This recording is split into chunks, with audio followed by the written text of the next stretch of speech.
Good morning बच्चों। Class 7 में हम ऑनलाइन क्लास में कौन सा सब्जेक्ट पढ़ रहे हैं? मैथ सब्जेक्ट पढ़ रहे हैं, है ना। अब यूनिट टेस्ट के बाद आपकी फिर से ऑनलाइन क्लासेस स्टार्ट हो गई है। तो इसके पहले का अध्याय 2 मेरा अपना क्या हुआ था, समाप्त हो गया था। आज हम अध्याय 3 करने जा रहे हैं। तो अध्याय 3 क्या है? आँकड़ों का प्रबंधन। आँकड़ों का प्रबंधन, आँकड़े मतलब किसी भी चीज़ के जो आँकड़े दिए जाते हैं ना, वो संख्या दी जाती है, वो क्या कहलाती है? आँकड़े। उसका प्रबंधन है ना, वो कैसे करना है। तो अब इसमें देखो आप क्या है कि अब किसी यदि हमको बोला गया है कि अंकगणितीय माध्य क्या होता है ना, अंकगणित माध्य, तो उसका क्या है? आपका सूत्र है अंकगणित माध्य बराबर सभी प्रेक्षणों का योग बटे प्रेक्षणों की संख्या। जितनी आपको संख्या दी गई है ना बच्चों, जितने आपकी संख्या दी गई है उसका योग करने के बाद जितना योग आता है ना, और उसके बाद प्रेक्षणों की संख्या, पहले जो संख्या दी गई है उसका पूरा जोड़ करना है और कितनी संख्या दी गई है उससे उसको भाग दे देना है। तो क्या है? आंकड़ों का अंकगणित माध्य बराबर सभी प्रेक्षणों का योग बराबर प्रेक्षणों की संख्या, है ना। अब परिसर, इसमें क्या आपको इसमें परिसर भी निकालना। तो परिसर क्या है? सबसे बड़े और सबसे छोटे प्रेक्षण के अंतर को परिसर कहते हैं। सबसे बड़े और सबसे छोटे प्रेक्षण के अंतर को परिसर कहते हैं। मतलब जो आपको संख्याएं दी गई हैं, है ना, जैसे आपको दी गई है 10 है, 15 है, 50 है ना, 90 है, 150 है, ठीक है ना। तो 10 है, 15 है, 50, 150 ऐसा है। तो इसमें क्या करना, सबसे बड़ी संख्या कौन सी आपकी? 150 है और सबसे छोटी संख्या कौन सी आपकी? 10 है।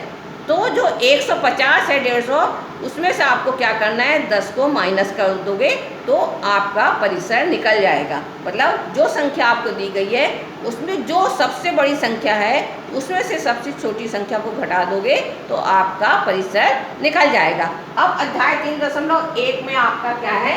पहला क्वेश्चन आपका है कि अपनी कक्षा के किन्हीं 10 विद्यार्थियों की ऊंचाई का परिसर ज्ञात कीजिए।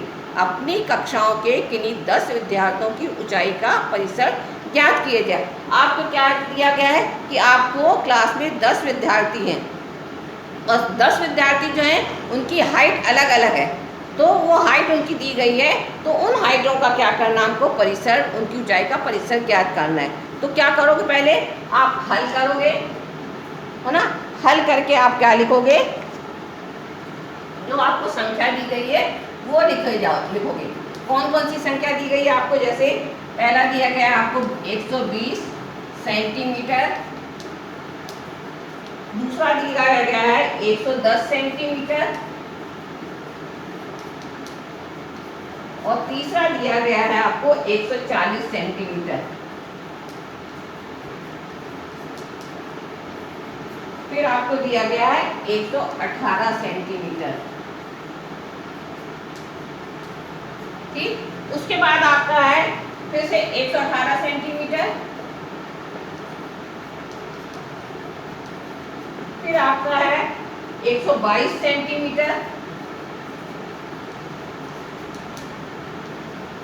फिर आपका ये है 120 सेंटीमीटर, फिर आपका है 132 सेंटीमीटर,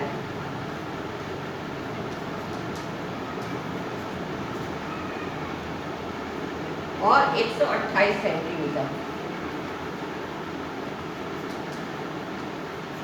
ठीक है, 120, 130 सेंटीमीटर,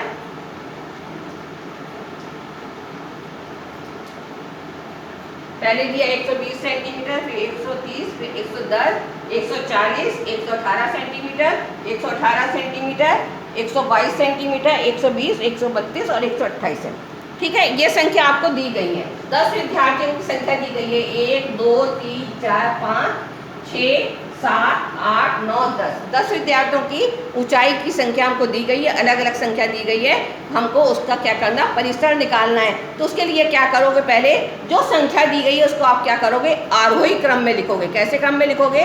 आरोही क्रम में लिखोगे। आरोही क्रम मतलब क्या होता है? आरोही क्रम और अवरोही क्रम मालूम है ना। तो आरोही क्रम क्या है? बढ़ते हुए नंबर, मतलब सबसे छोटी संख्या, फिर उससे बड़ी संख्या, फिर उससे बड़ी संख्या। तो बढ़ते हुए क्रम में हमको लिखना है। तो आरोही क्रम में आप लिखोगे, आरोही क्रम में, है ना, आरोही क्रम में लिखोगे। क्या करोगे,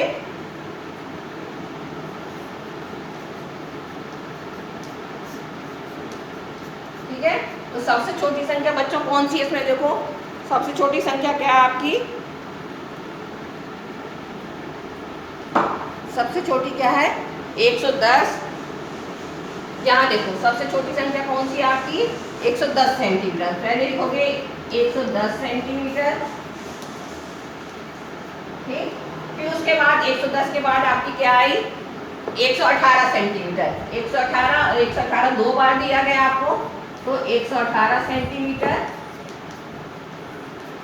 और 118 सेंटीमीटर, ठीक है।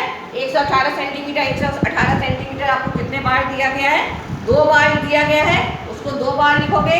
इसके बाद आपकी क्या है, यहाँ देखो 120 सेंटीमीटर और ये 120 सेंटीमीटर, तो इसको भी आप लिखोगे 120 सेंटीमीटर,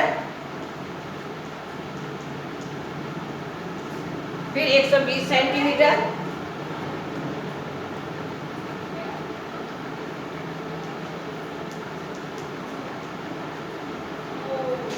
ठीक है। इसके बाद आपकी कौन सी संख्या है 120 के बाद बच्चों, देखो पहले आपने सबसे पहले लिखा 110 सेंटीमीटर, फिर 118 सेंटीमीटर लिखा, फिर आपने क्या लिखा 120 सेंटीमीटर लिखा, ठीक है। 120 सेंटीमीटर लिखा, फिर उसके बाद 120 सेंटीमीटर दो बार आया, फिर आपने क्या लिखा 122 सेंटीमीटर।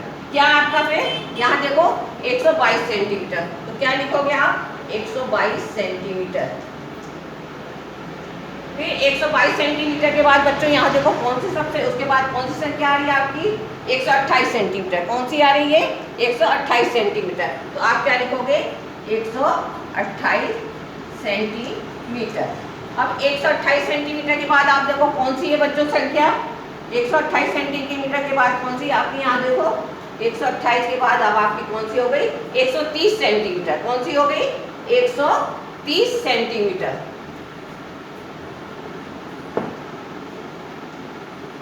ठीक है। 130 सेंटीमीटर के बाद आपकी कौन सी हो गई 130 सेंटीमीटर बच्चों कौन सी हो गई आपकी 132 सेंटीमीटर। कौन सी हो गई 132 सेंटीमीटर, ठीक है। अब 132 के बाद सबसे बड़ी संख्या एक और बची, देखो आप जो है ना 140 सेंटीमीटर। कौन सी हुई 140 सेंटीमीटर, ठीक है।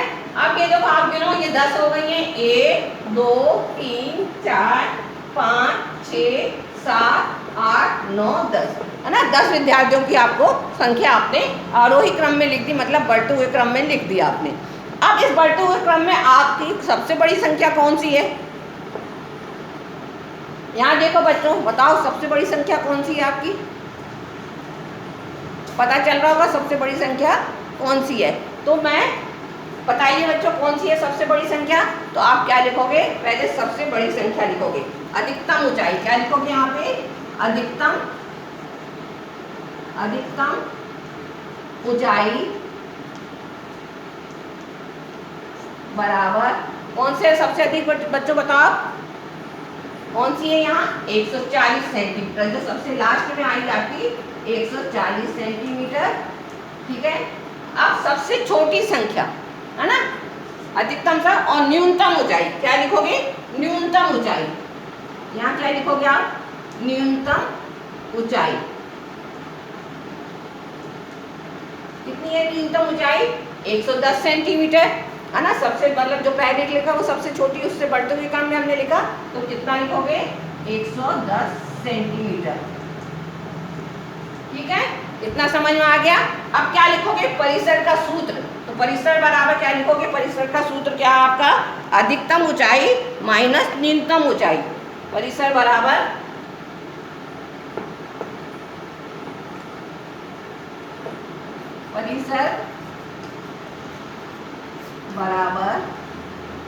अधिकतम ऊंचाई माइनस न्यूनतम ऊंचाई,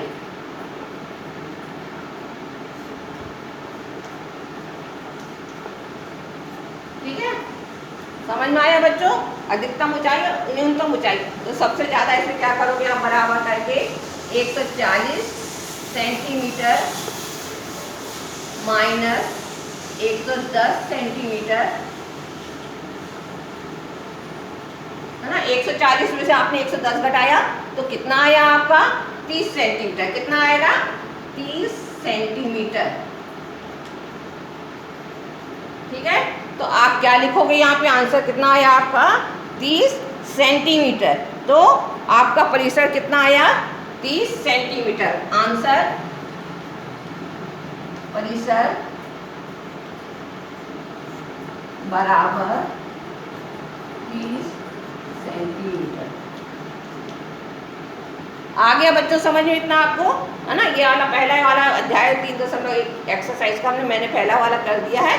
इसके आगे के हम फिर करेंगे। इसको क्या करना है, आपको अपनी कॉपी में लिखना है, और हर बच्चा, प्रत्येक आपको इसमें सूचित नोटिस भी दिया गया है कि हर बच्चे को अपनी कॉपी कंप्लीट करनी है, और कंप्लीट करने के बाद चेक करना है। यदि आपने पिछला काम नहीं किया है तो उस काम को भी आपको क्या करना है ना। और जो बच्चा नहीं करेगा उसका नाम ग्रुप में लिखकर भेज दिया जाएगा कि ये बच्चे ने काम नहीं किया है। समझ में आया बच्चों? इसलिए प्रत्येक बच्चों को अपना वर्क पूरा करना है।